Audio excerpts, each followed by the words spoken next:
Hello class, welcome to next video जिसके अंदर मैं बात करने वाला हूँ आपका बिजनेस स्टडीज़ चैप्टर नंबर 4 के बारे में। ठीक है, तो क्लास 11th के लिए स्पेसिफिक वीडियो है जिसके अंदर आपका एक सब्जेक्ट है बिजनेस स्टडीज़।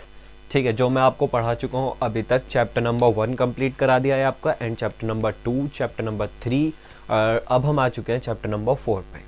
ठीक है, तो चैप्टर नंबर 4 का नाम है हमारा बिजनेस सर्विसेज, यानी कि इसके अंदर हम सभी की सभी उन सर्विसेजों के बारे में बात करेंगे जो बिजनेस से रिलेटेड है। ठीक है, अब चैप्टर के नाम से ही पहले समझते हैं कि बिजनेस का मतलब क्या होता है। वो एक्टिविटी जिसे हम रेगुलर बेस करते हैं, जिसके अंदर हमें production, purchase, sales and goods and services करना पड़ता है, और जिसके पीछे हमारा मेन मोटिव रहता है अर्निंग प्रॉफिट।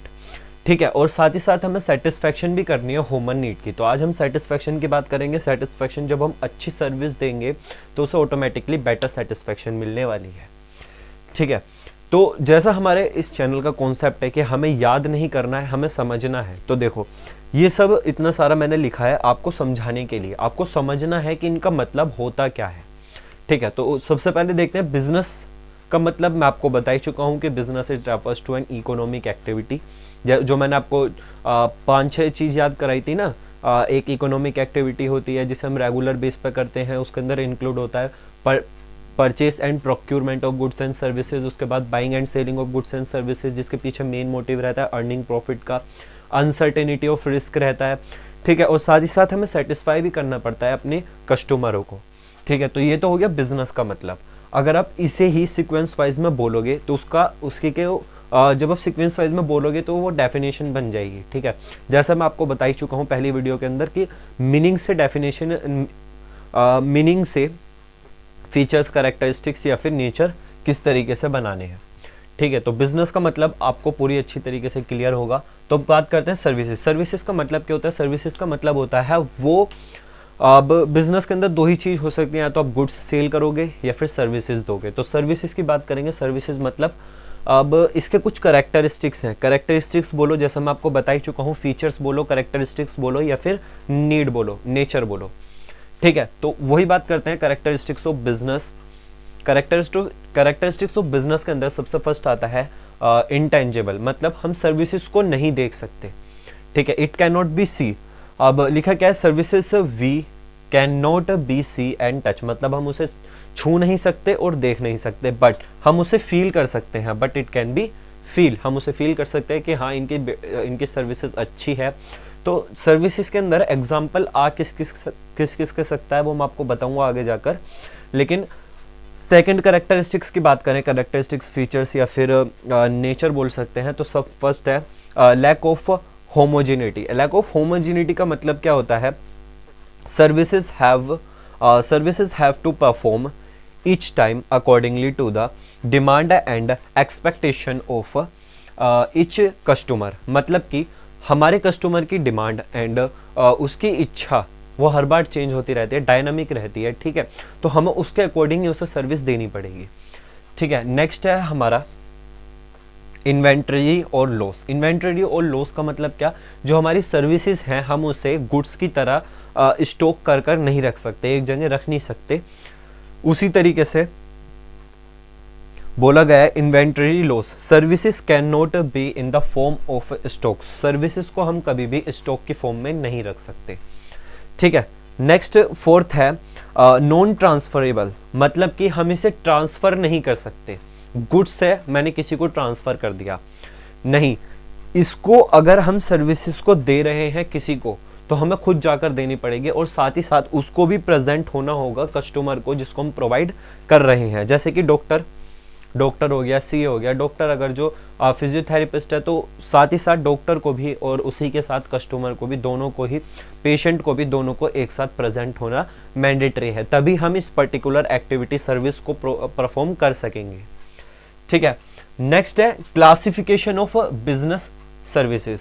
ठीक है, इसको स्टार्ट करने से पहले अगर यहाँ तक आपको अगर कोई डाउट हो तो आप जल्दी से पूछ लो, कमेंट के अंदर लिखो। अगर कोई डाउट हो तो सबसे पहले क्या है आपको लिखना, क्या है कमेंट में। डाउट हो तो आप वो लिख सकते हो, लेकिन उसके अलावा अगर आपको लिखना है तो आप लिख सकते हो फीचर्स लिखना, फीचर्स ऑफ सर्विसेज।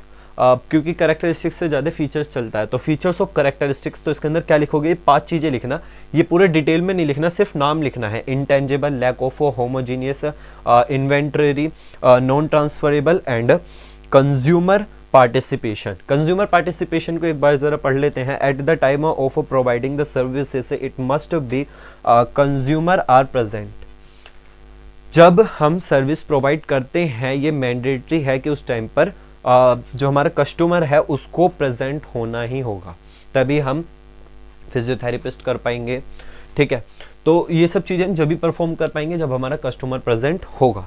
ठीक है, उसी के साथ साथ not transferable, the services can not be separated from the provider, example doctor and CA. मतलब कि जो हमारी सर्विस है वो सेपरेट, अलग नहीं है हमारे प्रोवाइडर से, यानी कि जो हमें प्रोवाइड कर रहा है सर्विसेज। ठीक है, जैसे डॉक्टर अगर हमें कुछ सर्विसेज दे रहा है तो उससे उसकी दी हुई सर्विसेज और वो दोनों अलग नहीं है, वो सेम ही है, क्योंकि जब डॉक्टर होगा जब आप सर्विस उसकी दे पाएंगे। ठीक है, उसी तरीके से सीए ऑडिटिंग करता है, तो जब तक सीए खुद रहेगा वहाँ पर जब तक ऑडिटिंग होगी, जो नहीं तो कोई और नहीं करेगा। ठीक है, अब नेक्स्ट देखते हैं classification and types of services. कितने प्रकार की सर्विसेज हो सकती हैं, तो 3 तरीके की सर्विसेज होती हैं। अब business services, social services and personal services, ये 3 तरीके की सर्विसेज होती हैं। बिजनेस सर्विसेज कौन सी सर्विसेज होती हैं?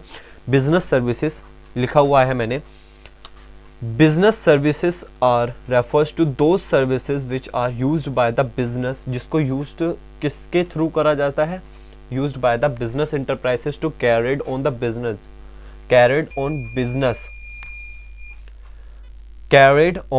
business activity more smooth, यानी कि ताकि उनकी जो बिजनेस एक्टिविटी है वो स्मूथली रन कर पाए। ठीक है, जितनी ज़्यादा स्मूथली रन करेगी उतना ही उनका बेनिफिट होगा, उतना ही उनका प्रॉफिट होगा। तो इसका एग्जांपल क्या दे रखा है? बैंकिंग है, इंश्योरेंस है, ट्रांसपोर्टेशन है, कम्युनिकेशन है, वेयर हाउसिंग है। तो ये जो मैंने 1 2 3 4 5 ये जो मैंने 5 टाइप्स लिख रखे हैं, यही इसके आगे आने वाले टाइप्स बनने वाले हैं। ठीक है, जो मैं आपको पढ़ाऊंगा। ठीक है, नेक्स्ट है social services are refers to those services which are carried involve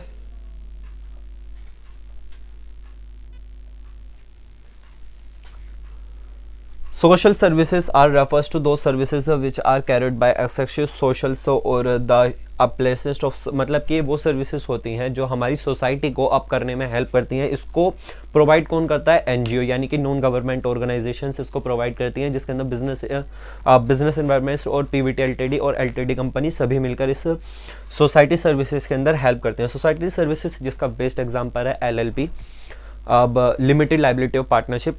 ये बोला बेस्ट एग्जांपल नहीं, ये इसके टाइप्स बोला जा सकता है। LLP limited liability of partnership, जिसको इंट्रोड्यूस कब करा गया था? 2017 के अप्रोक्स में इसको इंट्रोड्यूस करा गया था। लेकिन सोशल सर्विसेज का बेस्ट एग्जांपल है एनजीओ, यानी कि नॉन गवर्नमेंट ऑर्गेनाइजेशन, जिनका मेन मोटिव रहता है सर्विस प्रोवाइड करना, ना कि कोई अर्निंग प्रॉफिट करना। तो जैसे मैंने इसके अंदर एग्जाम्पल लिख भी रखा है, इसका एग्जाम्पल है बिजनेस इंटरप्राइजेस, गवर्नमेंट या फिर एनजीओस। ओके,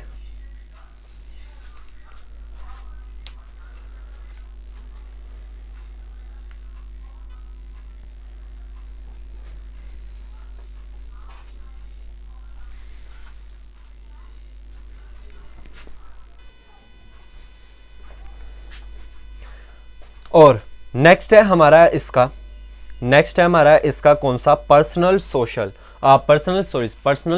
पर्सनल सर्विसेज वो सर्विसेज होती हैं जो अपने खुद के लिए करी जाती हैं सर्विसेज, मतलब आप खुद नहीं करोगे लेकिन करोगे कोई किसी और तरीके से, लेकिन उस एक्टिविटी को परफॉर्म करोगे खुद के लिए। जैसे कहीं टूरिस्ट पे जान लगे तो ये वो एक्टिविटी के अंदर इंक्लूडेड हो जाता है। तो देखते हैं लिखा क्या है। Are the personal services are the expended differently by different customer, यानी कि डिफरेंट टू डिफरेंट कस्टमर के लिए ये अलग हो सकती हैं। The different according to the services provide, example tourism. ठीक है, एग्जाम्पल इसका कौन सा हो सकता है? टूरिज्म हो गया, ठीक है। और इसके अलावा भी ये भी हो सकता है रेस्टोरेंट, ये सब हमारे खुद के लिए सर्विसेज अपने हम प्रोवाइड करते हैं। इनके अलावा अब हम इनको डिटेल में पढ़ने वाले हैं। अगर इसके अंदर अगर अभी तक आपको कोई डाउट हो तो आप कमेंट सेक्शन के अंदर पूछ सकते हो। जैसे कि यहाँ पे मैंने क्लासिफिकेशन बता दिया, कैरेक्टरिस्टिक्स, फीचर्स और नेचर बता चुका हूँ, और ये आपको याद होना ही चाहिए। ठीक है, ये इसका बेस है ताकि आप स्ट्रॉन्ग हो सको आगे जाने बिजनेस अटेंड करने के लिए। आगे जो आप बिजनेस चलाओगे उसके लिए आप स्ट्रॉन्ग हो सको। तो नेक्स्ट देखते हैं अब वेरियस कैटेगरीज हैं बिजनेस सर्विसेज की। सबसे पहले पढ़ेंगे बिजनेस सर्विसेज की क्या क्या कैटेगरीज हैं, उसके बाद पढ़ेंगे फिर हम सोशल की, फिर उसके बाद पर्सनल की, इस तरीके से हम पढ़ेंगे।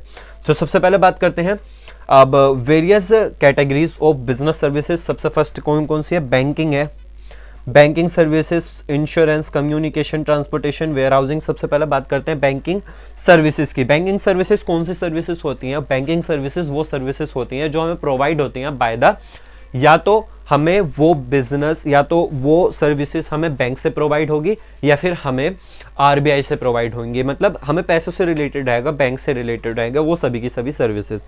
इंश्योरेंस मतलब हमारे कुछ ना कुछ अगर डिसीज हो जाती है तो उसके बदले में जो भी हमें पैसे मिलते हैं, जैसा LIC हो गया, ये सब हमें इसके बदले में पैसे देते हैं। मान लो अगर हम किसी, ये मैं आपको आगे टाइप्स में पढ़ाऊंगा तो अभी रहने दो। कम्युनिकेशन की बात करते हैं। कम्युनिकेशन का मतलब, कम्युनिकेशन की भी हमें बहुत सारी सर्विसेज प्रोवाइड होती हैं। जैसे आपके पास कॉल आता रहता होगा, आइए लोन लीजिए, वैसा वाला। ट्रांसपोर्टेशन मतलब ट्रांसपोर्टेशन की भी काफ़ी सारी सर्विस होती हैं जो हम आगे जाकर पढ़ेंगे, और वेयर हाउसिंग की भी। तो सबसे पहले बात करते हैं banking services. Banking services according to the, ये आपको याद रखना है, ये आपको भूलना नहीं है। सबसे पहले देखते हैं according to the Indian banking 1949, accepting deposit of money from the public for the purpose of lending and investment। अब देखो ये डेफिनेशन है, ये आपको याद होनी चाहिए और इसको एक्सप्लेन मैं कर रहा हूँ। According to the Indian banking, जो इंडियन बैंकिंग 1949 के अकॉर्डिंग डेफिनेशन ली गई है वो ये है, एक्सेप्टिंग डिपॉजिट, एक्सेप्ट करना और डिपॉजिट करना, फ्रॉम द मनी, मनी को किससे? पब्लिक से, पब्लिक से, जिसके पीछे पर्पस क्या रहेगा बैंक का, या तो वो इन्वेस्टमेंट करे किसी और चीज के अंदर या फिर वो लैंडिंग करे बिजनेस को। वो बैंक को अर्निंग होती किस तरीके से? आपसे पैसे लेगी। आपने देखा होगा जब भी आप जाते हो बैंक के अंदर तो आपके पैसे वो अलग से अकाउंट में नहीं रखती, एक सॉफ्टवेयर बना दिया जाता है, उस सॉफ्टवेयर के अंदर आपके पैसे दिखाए जाते हैं, कितने गए हैं, कितने डेबिट हुए हैं, कितने क्रेडिट हुए हैं, वो सब दिखाया जाता है। स्पेसिफिकली बैंक किसी का पैसा अपने पास रखती नहीं है, जो पैसा आता है वो उसे लोन पे लगा देती है। ठीक है, लोन से आने वाला इंटरेस्ट उनका खुद का रहता है, लेकिन कई बार लोन काफ़ी ज़्यादा दे देती है। तो यो हमारा हालांकि इस चैप्टर से अलग टॉपिक है, लेकिन फिर भी आपको पढ़ना पड़ेगा कि अगर बैंक ज़्यादा पैसा दे देती है पब्लिक को तो उस टाइम पर वो अपना CRR यानी कि कैश रिजर्व रेशियो मेंटेन नहीं कर पाती है, तो उस टाइम पर उसे एक छोटे से लोन की ज़रूरत पड़ती है, तो वो लेती है, लेकिन किसी और से लेती है। वो शायद आप पढ़ोगे, लेकिन फ़िलहाल अभी नहीं पढ़ना, आप इतना टेंशन मत लो। लेकिन आप समझ लो कि बैंक को CRR मेंटेन रखना ही पड़ता है, चाहे कितना ही लोन वो दे या ना दे, उसे कोई मतलब नहीं है। RBI इसको कंडक्ट करता है CRR और SLR को। अब बात देखते हैं टाइप्स ऑफ अकाउंट की। 5 तरीके के अकाउंट्स होते हैं। सबसे पहले इसमें मैंने कॉमन ले लिया है डिपॉजिट अकाउंट। किस किस में? Saving deposit account, current deposit account, fixed deposit account, और लास्ट के अंदर रिकरिंग डिपॉजिट अकाउंट, और नेक्स्ट है मल्टी ऑप्शन डिपॉजिट अकाउंट। ये इन तरीकों के अकाउंट होते हैं। तो सेविंग अकाउंट की बात करें जिसके अंदर हम स्मॉल अमाउंट के अंदर सेविंग करते हैं, जो नॉर्मल पब्लिक का रहता है। लेकिन वहीं करंट अकाउंट की बात करें तो करंट अकाउंट किसका रहता है? बिजनेसमैन का रहता है। ठीक है, नेक्स्ट है हमारा अब फिक्स्ड डिपॉजिट अकाउंट। से पहले मैं आपको ये बता दूं, रिकरिंग डिपॉजिट अकाउंट वो अकाउंट होता है जिसके अंदर हम एक फिक्स पीरियड के लिए, अब मान लो मुझे पैसे डिपॉजिट करने हैं लेकिन फिक्स्ड मंथ के लिए, मतलब एक मंथ के अंदर मैं 100 रुपये दूंगा, तो ये फिक्स्ड है, फिक्स पीरियड के लिए है कि मैं हर महीने 100 रुपये दूंगा। उसके बाद लास्ट के अंदर वो इंटरेस्ट ले लेते हैं जब उन्हें टाइम मिलता है। अब नेक्स्ट है हमारा fixed deposit account. Fixed deposit account का मतलब क्या होता है? वो डिपॉजिट अकाउंट है जिसके अंदर हम आउट ऑफ, मतलब जब आफ्टर द अब देखते हैं लिखा क्या है। A fixed deposit is repayable after the expire of specific period. जब हमारा वो पीरियड एक्सपायर हो जाता है उसके बाद एफडी हमें करानी पड़ती है, जो नॉर्मल एफडी आपको पता ही होगा। और जो रिकरिंग डिपॉजिट अकाउंट है उसके अंदर हमें आरडी करानी है, मतलब फुल फॉर्म है आरडी। ठीक है, नेक्स्ट देखते हैं multi optional deposit account. Multi optional deposit account वो अकाउंट होता है जिसके अंदर हमारा सेविंग अकाउंट और करंट अकाउंट मिक्स रहता है, कॉम्बिनेशन रहता है। देखते हैं लिखा क्या है।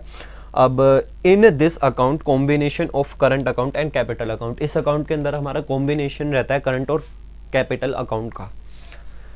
ठीक है, नेक्स्ट हमारा टॉपिक कंप्लीट हो चुका है बैंकिंग। अब नेक्स्ट देखेंगे इंश्योरेंस। इंश्योरेंस मतलब आप सभी को पता है कि हम कोई इंश्योरेंस करा देते हैं। मुझे अगर अब खांसी हुई, बुखार हुई, नॉर्मल इंटरनल अगर मुझे इंजरी हुई, खांसी वगैरह, तो खांसी वगैरह ये सब हम इंश्योरेंस करा लेते हैं किसी कंपनी से, कि अगर हमें हेल्थ रिलेटेड कुछ इश्यूज आते हैं तो हम उस टाइम पर अब इंश्योरेंस विड्रॉ कर सकते हैं, मतलब पैसा ले लेते हैं। इंश्योरेंस मतलब अब हर कोई इतना मालदार नहीं है कि हर बार पैसे देता रहेगा। तो इंश्योरेंस के अंदर क्या रहता है, हमें पर्टिकुलर एक पीरियड के लिए टाइम मिल जाता है, 1 साल के अंदर हमें इतने पैसे देने पड़ते हैं। ठीक है, तो उन पैसों को कलेक्ट करके रख देते हैं। भले ही ऐसा हो सकता है कि आपको अब आपने कल इंश्योरेंस कराया, ठीक है, इंश्योरेंस से पहले वो आपके हेल्थ सर्टिफिकेट देखेंगे कि आप पहले से सही हो या नहीं। अगर अगले ही दिन आपको कुछ हो जाता है तो उस टाइम पर जो हमारा जिस भी कंपनी से आप इंश्योरेंस कराओगे वो क्लेम देगी वापस। ठीक है, तो इसी के ही अब आपने देखा कि हेल्थ इंश्योरेंस है और भी बहुत सारे टाइप्स हो सकते हैं। तो ये कुछ टाइप्स होते हैं, टाइप्स ऑफ इंश्योरेंस। सबसे पहले लाइफ इंश्योरेंस, ठीक है, LIC, life insurance, fire insurance, health insurance और मैरीन इंश्योरेंस। लाइफ इंश्योरेंस मतलब अगर कोई किसी की डेथ के बाद कुछ पैसे दिए जाते हैं, जो भी उन्होंने डिपॉजिट करा होगा वो पैसे दिए जाते हैं उसकी फैमिली को। ठीक है, फायर डिपॉजिट, अगर किसी को फायर यानी आग से कुछ नुकसान होता है तो उस टाइम पर उसको इंश्योरेंस क्लेम वापस मिलता है। जैसे किसी के गुड्स लॉस बाय फायर हो गए, जैसे आपने देखा होगा अकाउंट के अंदर लॉस बाय फायर, तो गुड्स लॉस हो चुके हैं। ठीक है, तो जो भी हमारा नुकसान फायर से रिलेटेड होता है उसे हम फायर इंश्योरेंस के अंदर इंक्लूड करते हैं। जो भी हमारा हेल्थ से रिलेटेड होता है उसको हेल्थ से, और जो भी हमारा वाटर से रिलेटेड होता है उसे हम करते हैं मैरीन इंश्योरेंस के अंदर। ठीक है, तो अब नेक्स्ट देखेंगे इनको डिटेल में, और उसके बाद फिर कम्युनिकेशन भी हमारा टॉपिक रह रहा है। कम्युनिकेशन रह रहा है, ट्रांसपोर्टेशन, वेयर हाउसिंग, और इन्हें देखेंगे डिटेल के अंदर। अभी चैप्टर काफ़ी ज़्यादा बड़ा है, आप चाहो तो वीडियो पॉज करो, आराम से थोड़ा ब्रेक लो और इसे रिवाइज करो। ये ज़्यादा बड़ा भी नहीं हुआ है अभी, रिवाइज करो इसे, मेरे साथ साथ चलो ताकि आप पीछे का ना भूलो। ठीक है, मैं चैप्टर 1 करा चुका हूँ, 2 करा चुका हूँ, 3 करा चुका हूँ, 4 चल रहा है, उसके बाद 5, 6 इस तरीके से चलता रहेगा। ठीक है, तो अब मैं सिर्फ कर देता हूँ और उसके बाद सबसे पहले मैं साइड हो जाता हूँ। आपको कुछ नोट करना है तो वीडियो पॉज करो और आराम से नोट करो। तो क्लास मैंने रफ कर दिया है, अब हम देखेंगे, अब मैंने नेक्स्ट टॉपिक लिखे हैं, उन टॉपिकों को हम डिटेल में देखेंगे। तो देखो यहाँ पर आपका चैप्टर खत्म होने वाला है। आपकी पूरी सिलेबस के अंदर सिर्फ यहीं तक की कम्युनिकेशन तक ही है, आगे का बाकी जब आप ग्रेजुएशन में आओगे जब पढ़ोगे। ठीक है, लेकिन फिलहाल हम अब इस वक्त अपना सिलेबस के ऊपर ध्यान दें क्योंकि हमारा जल्द ही शायद पेपर आने वाले हैं। ठीक है, तो इंश्योरेंस की बात कर रहे थे हम। इंश्योरेंस के मैंने सिर्फ आपको टाइप्स बताए थे, कितने तरीके के, life insurance, fire insurance, marine insurance और हेल्थ इंश्योरेंस। लाइफ इंश्योरेंस वो इंश्योरेंस जो हमारा रिलेटेड रहता है लाइफ से। इसके अंदर हम 2 ही चीज़ देखते हैं, या तो मतलब मरने से पहले या फिर मरने के बाद, before the death and after the death. ठीक है, इसके अंदर जो हम इंश्योरेंस कराते हैं वो तो बिफोर द डेथ या फिर आफ्टर द डेथ, इन दोनों में से कभी भी इंश्योरेंस करा सकते हो। लेकिन अगर मैं बात करूं इसका बेस्ट एग्जांपल, तो हम इसके बेस्ट एग्जांपल के लिए LIC को ले सकते हैं। जैसे उसके ऐड में भी आप देख चुके हो, मरने के पहले भी मरने के बाद, मतलब जीवन के जो भी हो आप देख सकते हो। उसके टैगलाइन क्या है, टैगलाइन देख के बताना कमेंट में कि क्या है, मेरे याद नहीं है। अब देखते हैं फायर इंश्योरेंस। फायर इंश्योरेंस वो इंश्योरेंस होता है जो स्पेसिफिकली पर्टिकुलर अब एक चीज़ के लिए बनाया जाए। स्पेसिफिक पॉलिसीज़ वो पॉलिसीज़ होती है जो स्पेसिफिक एक पर्टिकुलर चीज़ के लिए बनाई जाए। अगर हमारा पर्टिकुलर इस चीज़ से नुकसान होता है तो उसके लिए हम क्लेम कर सकते हैं आपसे। डबल इंश्योरेंस मतलब वो इंश्योरेंस जिसके अंदर हम फायर से रिलेटेड कराया जा सकता है। देखो ये आपको टॉपिक इसके पार्ट्स पढ़ने की ज़रूरत नहीं है, आपको पता होना चाहिए कि फायर इंश्योरेंस का मतलब क्या होता है। वो इंश्योरेंस या फिर वो क्लेम जो हम क्लेम लेते हैं किससे, जिस कंपनी से भी हमने जिस कंपनी से भी हमने लिया हो अपना इंश्योरेंस, उससे हम क्लेम लेते हैं। सीधा सीधा मतलब समझो कि लाइफ इंश्योरेंस वो इंश्योरेंस जो मरने से पहले, मरने के बाद भी, ठीक है। और फायर इंश्योरेंस जो रिलेटेड फायर से हो, अगर हमारा नुकसान फायर से हुआ है और हमारे पास इंश्योरेंस है फायर का, तो उस टाइम पर हम अपना अमाउंट क्लेम कर सकते हैं।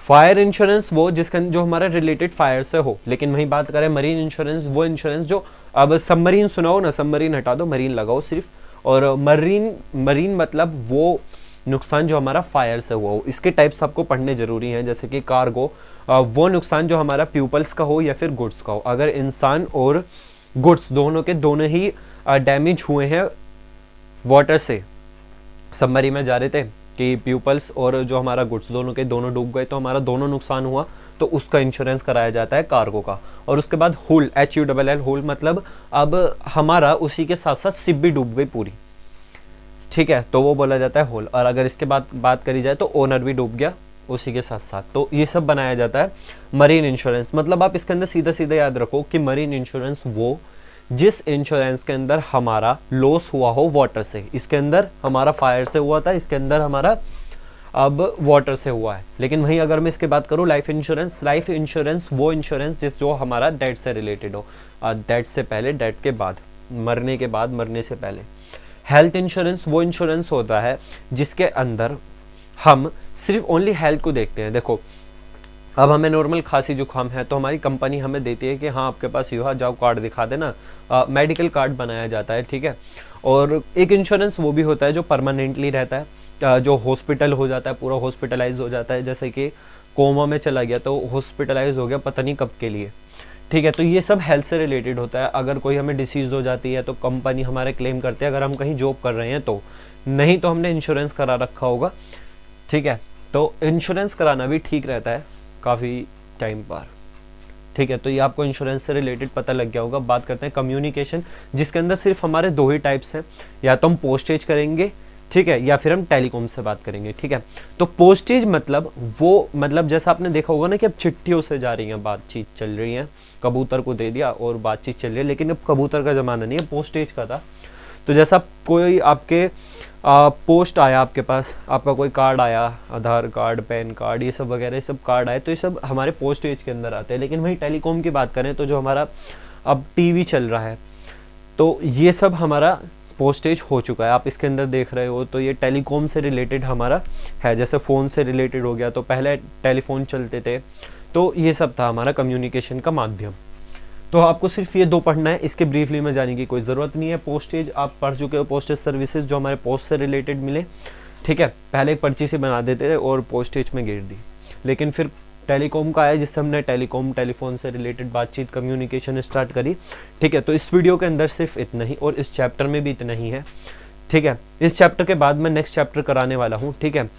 अब नेक्स्ट चैप्टर आपका रहने वाला है शायद सोशल रिस्पॉन्सिबिलिटीज़, या फिर चैप्टर 5 होगा, ठीक है, वो देखेंगे। तो इस वीडियो के अंदर सिर्फ इतना ही। अगर आपको कोई डाउट हो तो आप क्वेश्चन अपने कमेंट के अंदर पूछ सकते हो, और साथ ही साथ अपना फीडबैक भी देना, ठीक है। और इस वीडियो को लाइक करना और शेयर करना अपने उन दोस्तों के साथ जो भी अपनी प्रिपरेशन स्टार्ट कर रहे हैं। Thank you for watching this video, please subscribe the channel and best of luck for your examination, take care.